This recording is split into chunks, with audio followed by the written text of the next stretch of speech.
আমাদের স্মৃতিতে মিশে আছে গ্রাম বাংলার এই ঐতিহ্যবাহী সব খাবার। শহুরে জীবনের শত ব্যস্ততায় নানা খাবারের মাঝে আমরা যেন আমাদের এই ঐতিহ্যবাহী খাবারগুলোকে প্রায় ভুলতেই বসেছি।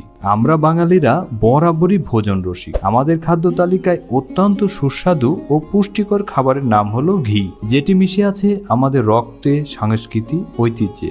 ঘি যেমন আমাদের খাবারকে সুস্বাদু করে তোলে, তেমনি আমাদের রসনাকেও তৃপ্ত করে। ঘিয়ের কথা বললেই সবার আগে মনে পড়ে পাবনা জেলার কথা। প্রবাদ আছে, পদ্মার ইলিশ আর পাবনার ঘি জামাইয়ের পাতে দিলে আর লাগে কি। ব্রিটিশ আমল থেকেই এই জেলা গবাদি পশু পালনের জন্য বিখ্যাত, কারণ এই এলাকায় প্রচুর পরিমাণে গবাদি পশু পালন করা হয়, যার জন্য এই এলাকায় খাঁটি দুধের প্রচলন বেশি। আর এই খাঁটি গরুর দুধের প্রচলনের জন্যই এখানে গড়ে উঠেছে গরুর বাথান সহ নানা দুগ্ধ খামার ও ঘি তৈরির কারখানা। বাথানে চড়ে বেড়ানো কাঁচা ঘাস খাওয়া গরুর উৎকৃষ্ট মানের খাঁটি দুধ সংগ্রহ করে কৃষকেরা তাদের বাড়িতে ঘি তৈরি করে। সুপ্রাচীন কাল থেকেই যেটা ধারাবাহিকভাবে চলে এসেছে। প্রকৃতির সাথে মিশে থাকা খাঁটি ঘিয়ের স্বাদ যেন অতুলনীয়। ঘি আমাদের দেহের জন্য অত্যন্ত প্রয়োজনীয়, যা আমাদের পুষ্টি চাহিদা পূরণে অনেক সাহায্য করে। তাই প্রবাদ আছে, ঋণ করে হলেও ঘি খাও।